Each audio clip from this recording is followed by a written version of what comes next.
name is Will Ronlick, and welcome to another review here on Alpha Omega Wolf Productions. So, this is a movie I really wanted to see after seeing the first trailer. But sadly, I missed out on what was possibly an awesome opportunity. I just watched 1917. This movie is written and directed by Sam Mendes, and this takes place in World War I, as we follow two soldiers who have to deliver a message that could save 1,600 men from walking into a German trap. So, there are multiple reasons why I wanted to see this movie. Number one, Sam Mendes. I really like his work. Sure, the only other movie I've seen of him was Skyfall, but I really like that movie. In fact, I have it on Blu-ray, and it's one of my favorite of the James Bond movies. Second, Roger Deakins. This guy is easily a master of cinematography. In fact, I think he's probably the best cinematographer working today. His work with Blade Runner 2049 was masterful, and I was looking forward to seeing what he does with this. I also like Thomas Newman. I think he does some marvelous scores from Finding Nemo to Cinderella Man. There are others, but I honestly forgot about them. And I'm honestly a sucker for good war movies, if they're done correctly. So you might see one or two comparisons to Dunkirk, which I really liked about 3 years ago. Yeah, it was almost 3 years ago when it came out. But I'm gonna be honest, I think I like 1917 more than Dunkirk. So let's start with the cinematography and the visuals for a second. They are easily the icing on the cake. Like everybody said, it's made to look like it was all done in one shot.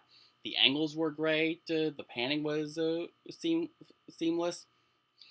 I like, all the shots. There was one in particular where a soldier is running through a city of ruins. You guys know what I'm talking about. And there's like flares lighting up the city. It was just beautiful.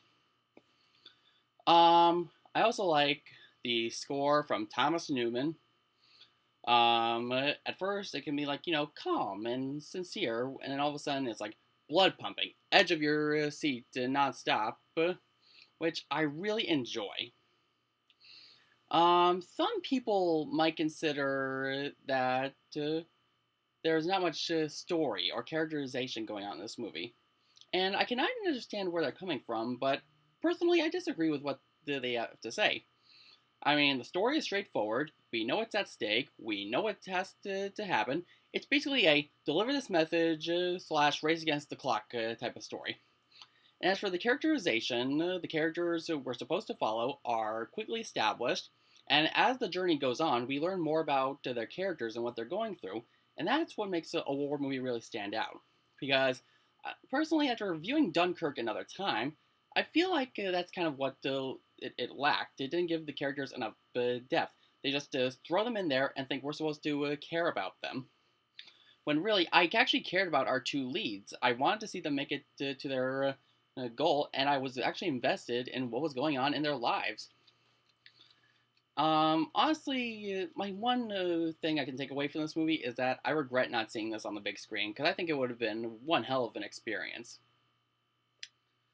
So, in the end, 1917 is a marvelous movie, nonetheless.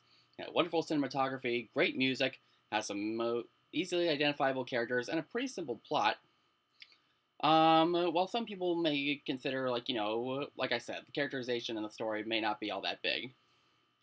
So, for my grade, I'm going to give 1917 an A. So, that just about does it for this review. If you did enjoy this video, then be sure to give it a big thumbs up. And if you're new to the channel, subscribe for more content.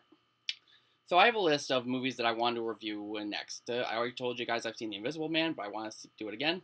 I want to review Sonic the Hedgehog, Birds of Prey, Da 5 Bloods, and let's see, I also want to do King of Staten Island.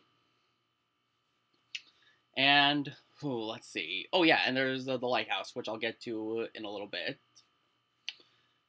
And I think I also want to do Midsummer, too, even though that's kind of a year old. I want to try to see movies that I haven't seen before, and movies that are kind of recent. So, until next time, see you later, posse.